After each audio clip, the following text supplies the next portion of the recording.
even though we might be desperately trying to break cycles, sometimes life gets in the way. But if we can take one more step in the direction of like love or care, like that's a huge success.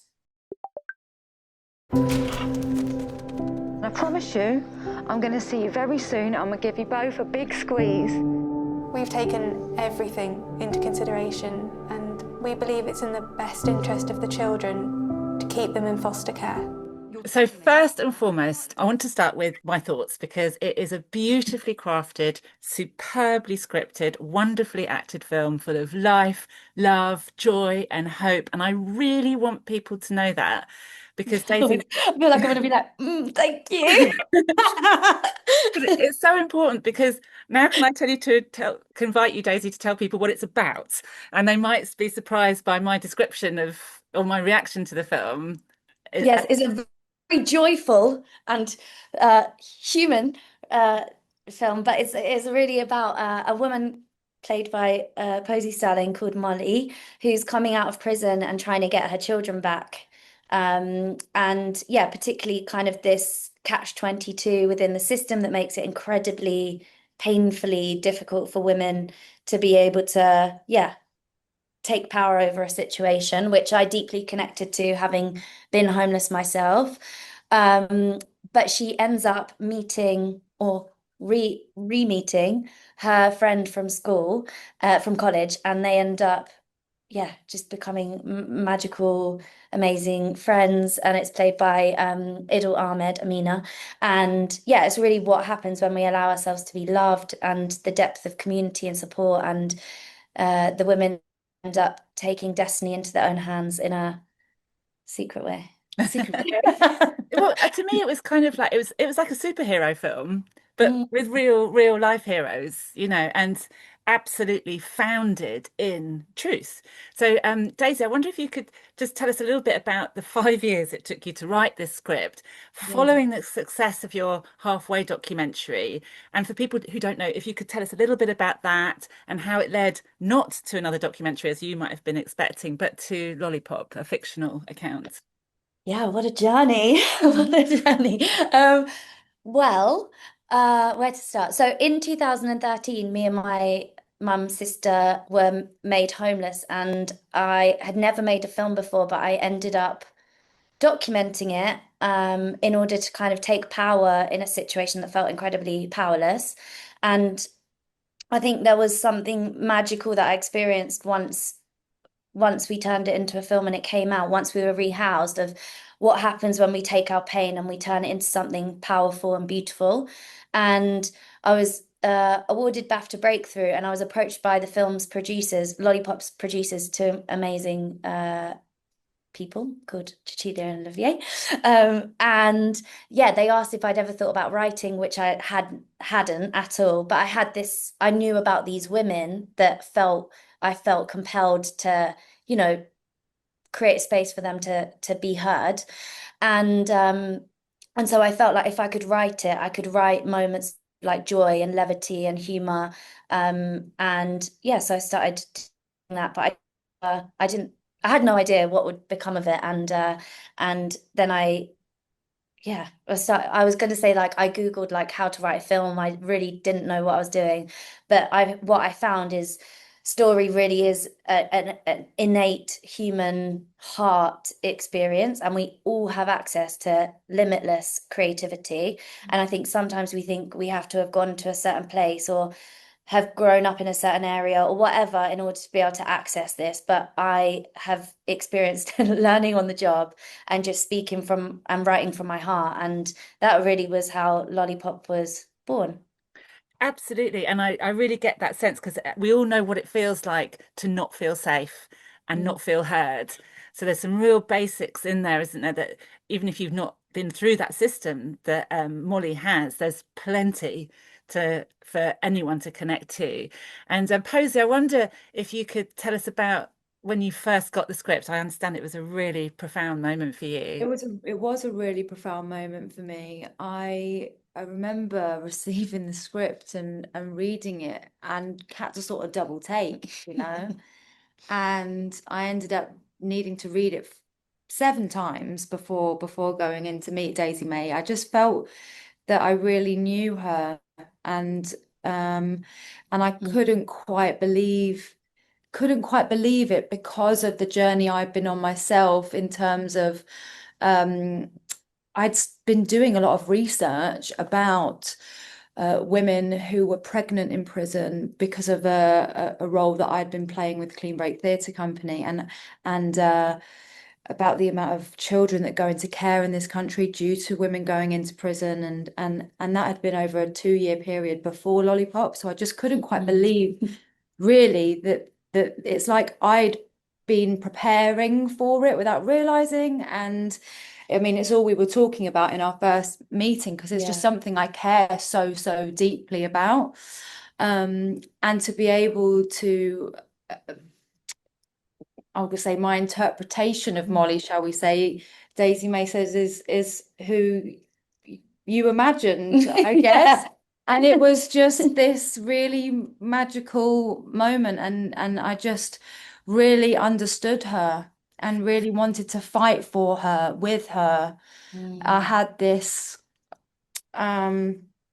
guttural, protective energy over Molly, and wanted to completely justify everything. And I suppose kind of what you were saying about what we can all relate to, for me, is the sort of question of what would anybody do if they were in that situation, because you're not so far, sadly, from it than what you could be, like what the possibilities are of being near that situation. You have to just keep trying and keep pushing. Push where?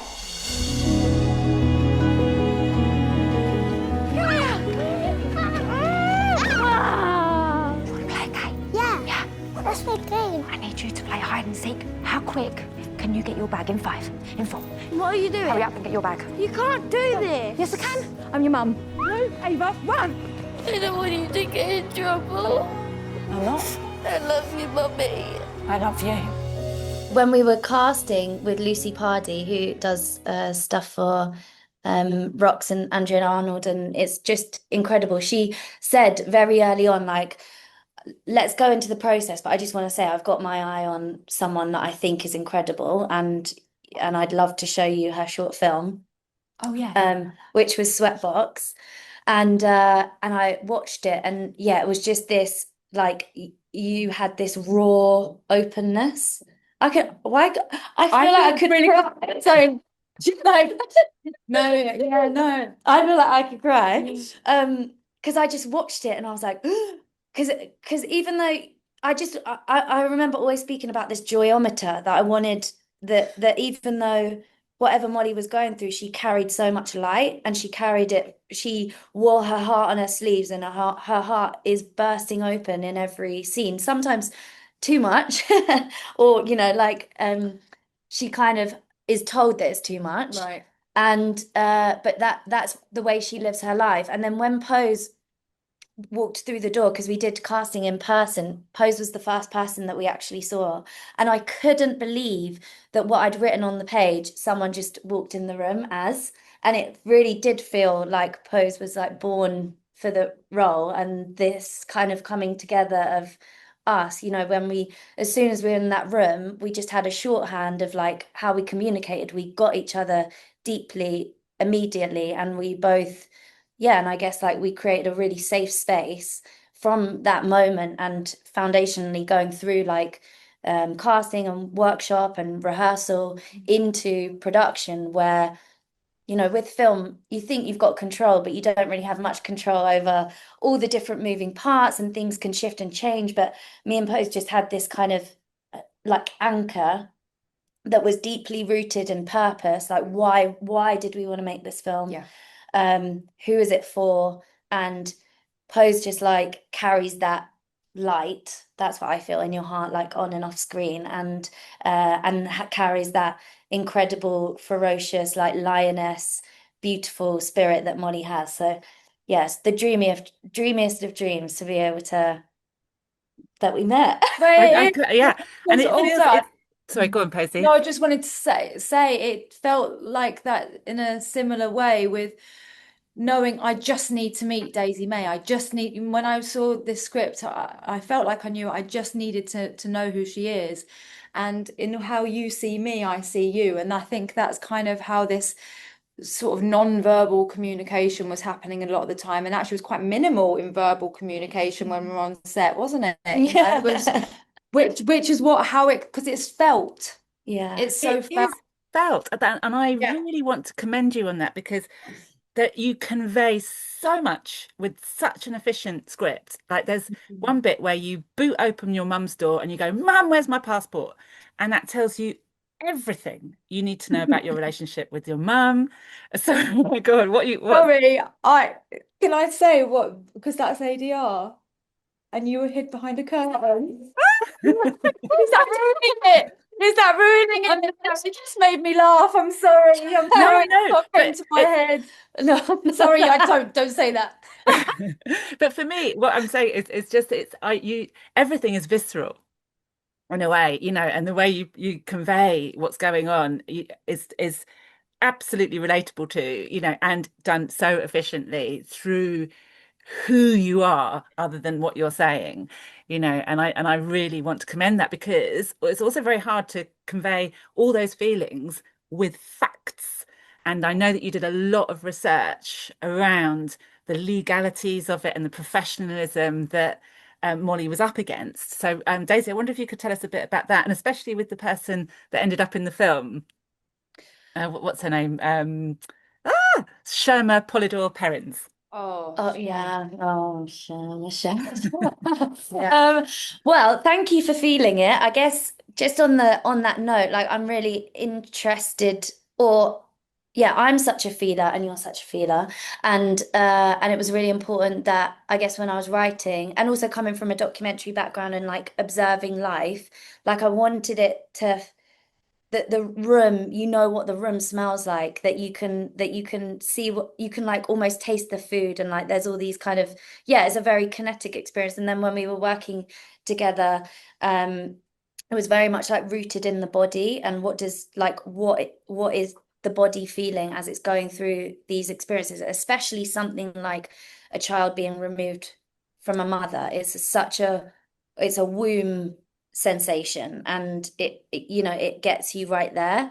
And I mean, you can speak a bit more about it, but I'll just quickly kind of elaborate on the lived experience, that when I was writing the script, it was really important for me that there was no blame on anyone in the system, and that it was really, everyone is doing their best with what they can and where they are. But I think my role is really to show truth and to say that this is the way it is. Are we happy with it? Is this what we want? Or is there something better that we can all vision for? And so it was really important that I was listening and researching with not only women of lived experience of the system and going through it, also a family lawyer who's Sharma, who ends up playing Dee in the film, who's incredible and lent so much of her own compassion and wisdom to that role, but then also, within the script, really made sure that all of the proceedings were like bang on. And this is exactly what a judge would say. This is exactly what a social worker would say. These are how these meetings are run. But then working with like one of our lived experience advisors, Amelia Rose, was really generous and incredible through scripting, but also through production. She helped kind of inform, working with the production designer, Dale Slater, talking about like, how did the room feel? Like when you walked in, what, as a mother, how is the room set up? What do you see first when you walk in? And then she was also super generous, like with Posy, and talking her through those aspects of the performance, which I can pass it. Well, Yes. I mean, ta-da, thank you. No, but Amelia Rose honestly was a crucial part of Molly, in the writing and within the character. She would leave me these voice notes and just talk me through things that I didn't even think to ask at times, right? You know, those questions I had, of course, but she took it one step further by being able to really articulate viscerally what parts of her body were feeling what at specific times. Now, obviously, in the moment, no, I'm not thinking that, you know, you have to give over to what's about to come, but to receive that from her with such generosity and courage, to be honest. Like, pure, yeah, it was a very painful gift. I can imagine. I mean, there was the complete breakdown of Molly in the it's not even called what is it, Council like a officer. welfare centre or something? Yeah. Council Where officer. Council officers, yeah. yeah, where you just absolutely can feel every fibre of despair. You know, it felt Amelia Rose is just one story of many, you know, and I felt that I felt not just in terms of the women who are experiencing it right now, who I deeply feel, but the women before and the women before, and what is the version of that within our society now from way before then, because that's how ancestral to me in that moment before doing that scene it felt.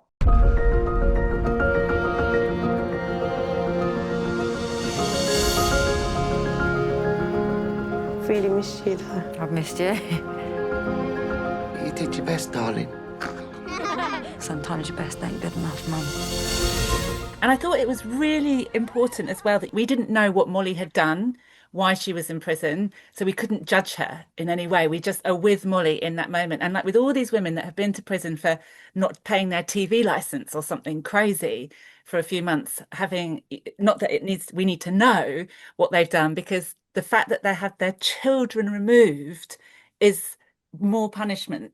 And there's that great line where you say, riddle me this. I'm here, I'm their mother, and you're paying someone else to look after them. Absolutely. I think from working with Clean Break before working with Daisy May on this film, I felt so grateful and hopeful the fact that part of Clean Break's ethos is just a natural instinct in Daisy May. And, you know, but it's true in terms, you know, I working with Clean Break, which I have done for quite a few years now. People, part of the ethos is that it's irrelevant. You don't ask, you know, from before. That's not a person's identity, and it's not who they are. And if you knew that information, would it justify anything in terms of the situation that they're experiencing now? No, surely not. And I think in terms of what we're saying about children being removed here, that's got nothing to do with the punishment of their sentence to prison. And actually, the statistics of especially women who are sentenced to prison for such short crimes, like less than 4 months, it's something that probably a prison sentence can be avoided, and something else and more help actually could be put in place there instead of punishment. 100%, Yeah, it 100%. was really important when writing because so many people ask, they're like, so why did she go to jail? And it's like, why is that? I don't understand why that question is important because you know, whether you believe prisons should exist or not, whether you believe they work or not, according to the system we have, it's a punitive one, which means like, you know, you commit a crime, you're sentenced, you go to jail, and then by the time you come out, you should be free. But the reality is it doesn't work like that. So many people come out and they're still not free by judgment, by the way that they're interacted with, by stigma, by access to housing, jobs, their children. And I really, really, first of all, like you say, it was irrelevant. Molly's done her time. So when we come out, you know, we are with her in this journey, and it has no relevance on whether she deserves her children or not, because she's a mother that deeply cares, is imaginative, playful, curious, loving. And I think so much of society judges women on whether, I mean, so many layers, like you're too much, you're too bad, you're too wrong, you're too emotional, you're too sexy, you're too soft, like all of these twos. And really, Molly represents, for me, when I was writing, and then as we were working together, it was like that permission to be a full woman, every single aspect, that you can express rage, you can express sadness, that you can, yeah, collapse, but you can, and you can be a little bit selfish, but that's a judgmental word. But you know what I mean? Like make choices that maybe you'd reflect on and go, I wouldn't do that again. But in the time, that's all you can do. And yeah, this film and Molly lived through by Pose is a real permission slip for a woman to be loved and accepted exactly as they are. And that, you know, the film also is about three generations of women.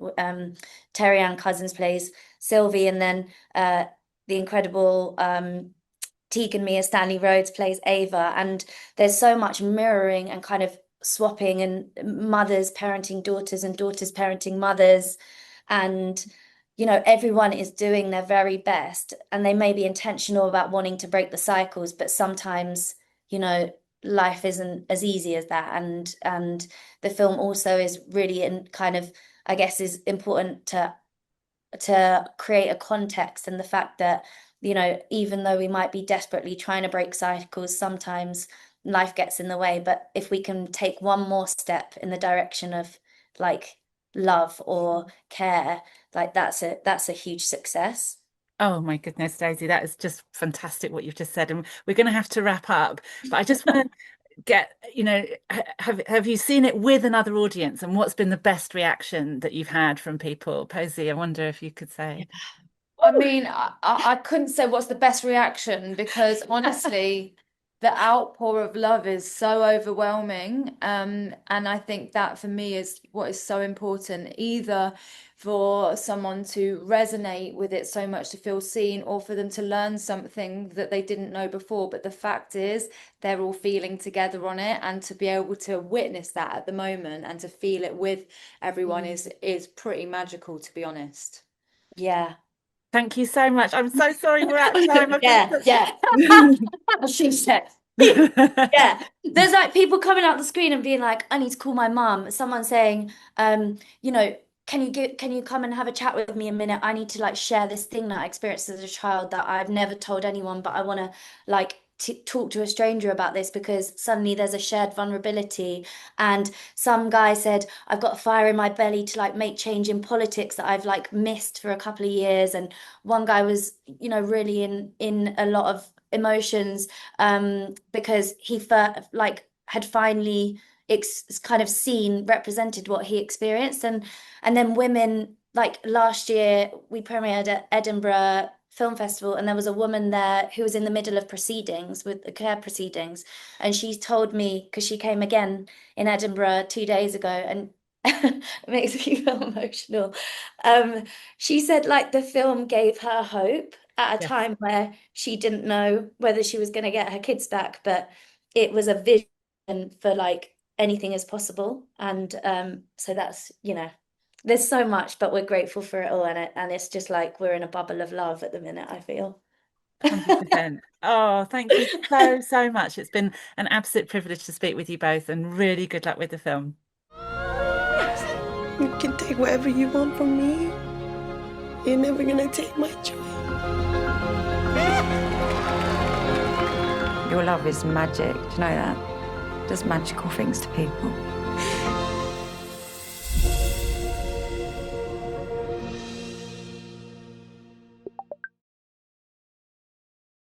Thank you for watching Picture House Cinema's unique video content. Hit the subscribe button to be kept up to date with our movie news, cast and crew interviews, highlights, trailers, and lots more.